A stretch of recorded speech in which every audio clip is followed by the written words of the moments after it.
B are Chopra की महाभारत ने इतिहास रचने का काम किया। 90 के दशक में शो ने सबसे अधिक टीआरपी का कीर्तिमान बनाया।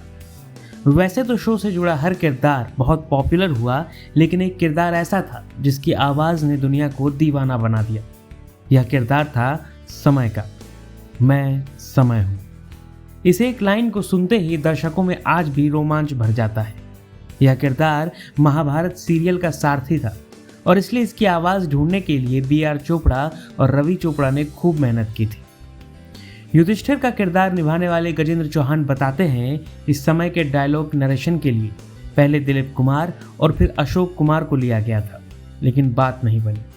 इसके बाद राज बब्बर को यह रोल ऑफर किया गया, लेकिन वह कृष्ण का रोल करना चाहते थे और फिर बाद में हरीश भीमानी की आवाज़ ने समय को पहचान दी। मैं समय हूँ। महाभारत की वो जमीन मांगी, उन्होंने नहीं दी, 5 गांव दिए, तो एक थोड़ा सा कंफ्यूजन रहता था स्टूडेंट्स का कि ये असल में है क्या। लेकिन कहानी इतनी उलझी हुई थी, उसको सुलझाने का काम वहां के राइटर्स ने किया, चोपड़ा साहब ने किया, रवि चोपड़ा साहब ने किया, और डॉक्टर राही साहब के संवाद जो अद्भुत है, जो समय का जो क्रिएशन है वो अपने आप में अद्भुत है। उसकी कहानी सुनना, अगर आपके पास समय है तो मैं बता सकता हूँ समय की उत्पत्ति अपने आप में अद्भुत है, जो आज तक लोग कॉपी करते रहे हैं अलग अलग धारावाहिकों। सुनना चाहेंगे आप? बिल्कुल बिल्कुल सर, आप सुनना चाहेंगे। बहुत इंटरेस्टिंग है वो। देखिए, डॉक्टर राही मासूम रजा साहब हमेशा खाना खाने लंच में घर जाते थे दोपहर को, तो वो उनकी धर्म पत्नी जो थी वो अलार्म लगा के रखती। ये राही साहब ने अपने मुंह से सुनाया हुआ है, हमने कहीं से कहानी नहीं गढ़ी है। ये राही साहब ने ऑफिस में अपने मुंह से सुनाया था। तो उन्होंने कहा कि मैं घर जाता था और घर जाने के बाद 1:30 बजे का अलार्म होता था, तो मैं पहुंच गया तो खाना लग जाता था। 2 बजे खाना खा के 2:30 बजे तक वापस ऑफिस आ जाता था। तो उस दिन गए तो मैं अलार्म नहीं बजा, वो गए खाना वाना खा के आ गए, उनको ध्यान नहीं रहा। वो अलार्म रात का लग गया उनकी धर्मपत्नी से, और रात को 1:30 बजे वो सोए हुए थे। और रात को 1:30 बजे जब अलार्म बजा तो राही साहब की नींद खराब हो गई। वो बहुत टेम्परामेंटल थे, बहुत जल्दी गुस्सा करते थे और हमेशा बोला करते थे, आमा तुम बड़े बेहुदा किस्म के इंसान हो। तो ये उनका एक पैटर्न था। तो वो बड़ा गुस्सा हुए, तो उनकी धर्मपत्नी ने कहा ये शायद मैंने दिन का लगाया था, रात का गलती से लग गया। तो राही साहब ने क्या किया, जिस कमरे में जाके वो महाभारत लिखा करते थे वहां गए, और उससे पहले का मैं बताऊं कि एनटी रामाराव साहब जो थे ना, उनको समय के जैसे दादा मुनि थे हम लोग में, उनको नैरेटर फिक्स किया जा रहा था। तो किसी ने कहा कि उनकी भाषा नहीं है, वो उत्तर भारत में शायद लोग उनको आइडेंटिफाई नहीं कर पाएंगे। तो दिलीप कुमार साहब को लिया गया समय के बोलने के लिए, दिलीप कुमार साहब।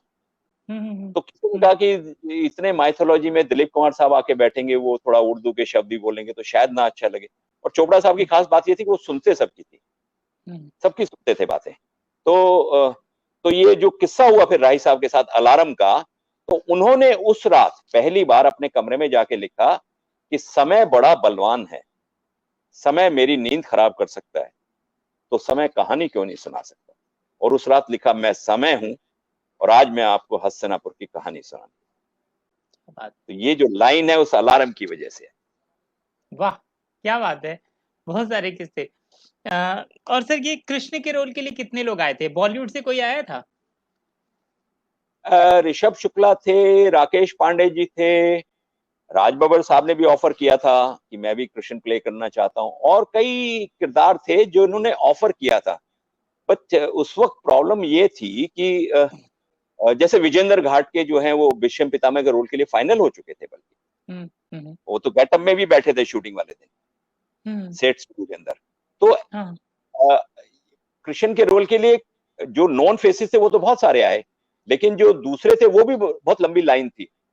लेकिन जब कास्टिंग शुरू हुई तो सबसे पहला ऑप्शन जो था वो मेरा और ऋषभ शुक्ला का था। नीतीश भारद्वाज तो उस समय विदुर का रोल के लिए फाइनल।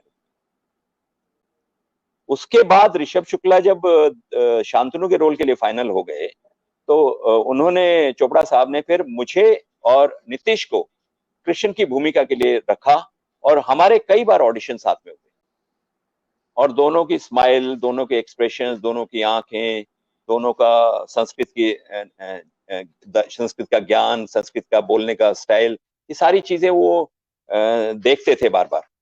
तो ये 6-7 बार ऐसा ऑडिशंस हुए और फिर फाइनली जो है नीतीश को जो है वो फाइनल किया गया और मुझे फिर वहां से बलराम और बलराम से युधिष्ठिर के जो रास्ता था वहां से होते हुए मैं यहाँ पहुंचा।